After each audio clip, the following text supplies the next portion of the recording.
As baseball fans, we've had 3 Game 7s in the past 4 World Series. That's crazy to think about. We've been spoiled with the experience. But the Astros fans, they haven't been spoiled of late. They've had some tough years rebuilding. Well, Missouri and Kansas have always had a heated rivalry, as these Royals fans behind me here at Power and Light District could tell you all about. You have to go back almost 2 decades to find someone who's usually holding the clipboard on the sidelines as the person who was behind the line when the Super Bowl was won. The year? 2002.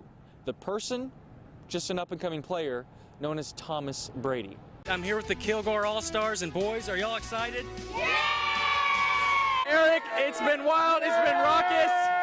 As you can tell, Markowitz says the idea of a $10 million head coach is not only reasonable, but foreseeable in the near future. These plaques lined up behind me going towards the stadium, these are honoring the head coaches who have won national championships here at Alabama, and yeah, they do line up way past the camera as well. Coming up at 10, I'll talk to a Longview sports bar that talks about the impact this playoff run has on business. I'm gonna go see if they have one of these in my size. Back to you guys. You know he was gonna do that.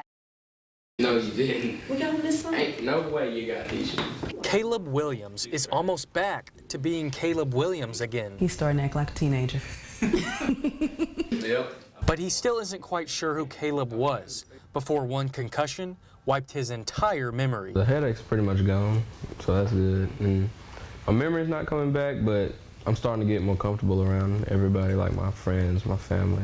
Caleb's recovery is just one story of a quickly growing and concerning narrative, and East Texas is right in the middle of it. The problem is no one knows just how prevalent injuries among Texas high school athletes are. As of right now, only 1 in 5 Texas high schools are even required to report injuries. When we asked the UIL which schools those were, the deputy director couldn't tell us. It is a sampling of schools. Jamie Harrison says the UIL never intended to collect all injuries. Its original intent was solely to provide an unscientific snapshot. But many people no longer want a snapshot. They want the full picture because the snapshot isn't the whole story.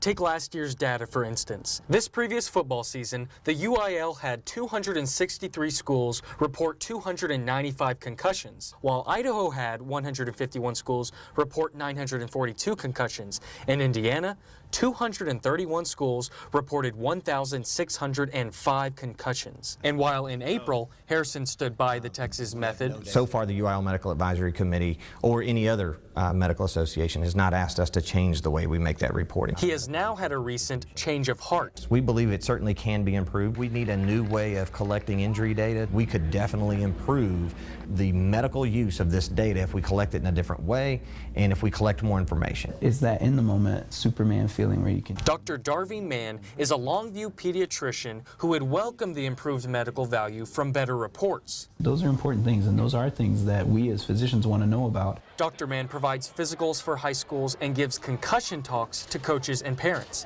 He emphasized the need for adults to play their part. Reporting is always going to be an issue.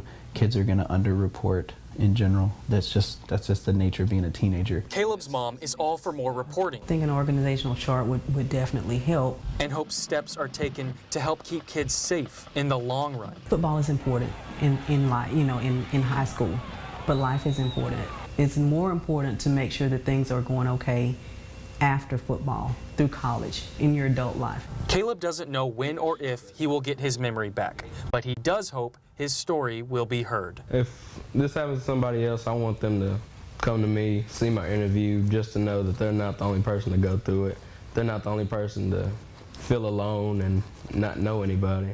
After years of the same sample system in place, the UIL is starting to change its tone on reporting injuries because of concerned parents. But action still needs to take place. This is a sample letter advocating for lawmakers to make changes in how injuries are reported. To get a copy of this letter, you can visit our website at cbs19.tv. ETFinalscore.com is brought to you by Ultra Federal Credit Union, Pelche Chevrolet, Dairy Queen, and Christus Trinity Mother Francis Health System. Well, John Tyler football is an embodiment of sustained success. Like Longview, like Lufkin, this Lions program sees many college coaches continue to swing by to check out Coach Rick Lindholm's players. But this team is now in 6A, a new class, new challenges, and plenty of new opponents ready to impose their will, including today's opponent, the Plano West Wolves, right near my old stomping grounds. Let's start things off with a guy you're about to see a lot of. Quarterback Bryson Smith dumps it off here to Cameron Grant, making it a 7-0 early lead for the home team. Later in the quarter, Smith now hands it off to Justin Samples. You'll see the back here. This backfield partner doing the damage, runs it in for the 14-0 early lead. Let's go back to Smith. Rudely fakes out our cameraman here. Whoop! There we go. QB keeper, impressive acceleration here to extend John Tyler's lead 24-7. Now, how about let's see something through the air. Smith says, yes, sir. Throws to Damian Miller's back shoulder, 31-7. And hey, you know what? I'm in a good mood tonight. How about one more Smith tutty? Michael Givens says, get off me here. Muscles this one in for the touchdown. I like that. These Lions impressed their fans and coach with a dominant 45-14 opening victory. ETFinalscore.com is brought to you by Ultra Federal Credit Union, Hellshay Chevrolet, Dairy Queen, and Christus Trinity Mother Francis Health System. The Cowboys preseason so far has been a delightful pressure-free trip to the inevitable future, playing the game of what if. Rookie Dak Prescott took the reins of hot takes and center stage with his composure and absurd efficiency, tempting Cowboy fans into thinking they solved one of their Rubik's Cubes of problems, the backup quarterback position.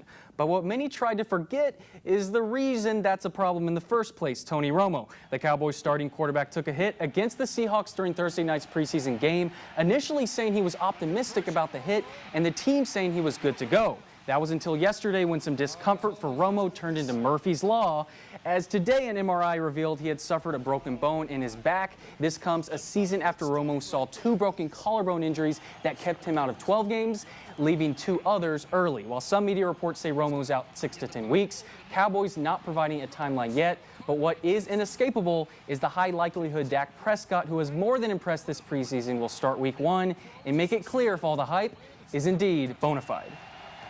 And over in Arlington, Rangers use a massive first inning that was capped off by Mitch Moreland's second career grand slam. That gave the Rangers a 5-0 lead, ended up taking this one 7-0, now officially with the second best record in all of Major League Baseball.